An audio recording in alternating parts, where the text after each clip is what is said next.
halkan ay diyaaraddu ka degayso waa magaalada Doolow ee gobolka Gedo koonfurta Soomaaliya. waxaa idin muuqda waa webiga Jubba oo dhex maraya magaalada. Diyaaradana waxaa iska leh qaramada midoobay waxaana saaran shaqaale fara badan oo ka shaqeeya arrimaha gargaarka, waxayna ku sii jeedaan inay caawiyaan dad fara badan oo ku soo qaxay magaalada oo dhanka kale ka degan. dadkan shaqaalaha waxaa ka mid ah sargaal Soomaaliyeed oo ka shaqeeya arrimaha gargaarka oo sheekadan inoo soo dhiibay, wuxuuna sheegay dhowr sano ka hor inay arrintan ku dhacday.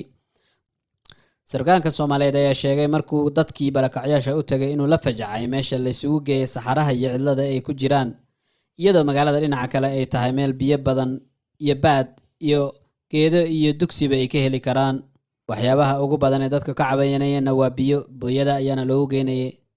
wuxuuna isweydiiyey sargaalkan sababta iyadoo la heli karo dadkan webiga agtiisa in la dejiyo biyo iyo baad bay ka heli karaan, sababta la isugu geeyay meel cidlo ah.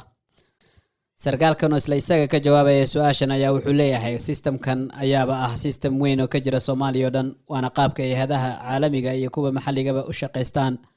dadku looma ogola inay cagahooda ku istaagaan, waana sababta keentay inay dadka Soomaaliyeed ku jiraan silac iyo saxariir in ka badan 30 sano. hay-adaha qaramada midoobay ayaa sanad walbaba lacag deeq ah ka dalbada dibadda si ay dadka Soomaaliyeed wax ugu caawiyaan. ilaa haddana lama hayo barnaamij hirgalay oo ummadda Soomaaliyeed ay kaga maarmeen gacan horsiga. sargaalkan Soomaaliyeed oo arrimaha gargaarka in badan ka shaqeynaya ayaa waxa uu sheegay arrinta uu ku soo arkay Doolow inay tahay tusaale dhab ah oo ka turjumaya xaaladda guud ee ka jirta Soomaaliya iyo qaabka ay u shaqeeyaan hay-adaha gargaarka. sanad walba hay-adaha qaramada midoobay waxay si wada jir ah u dalbadaan lacag deeq ah ay ku caawiyaan ummadda Soomaaliyeed. sanadkan tusaale ahaan waxa ay dalbadeen 1.42 bilyan.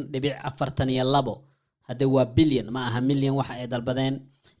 daawade arrintan waxa ay kula tahay nala wadaag siina faafi si ay u gaarto in badan oo bulshadeena ka mid ah.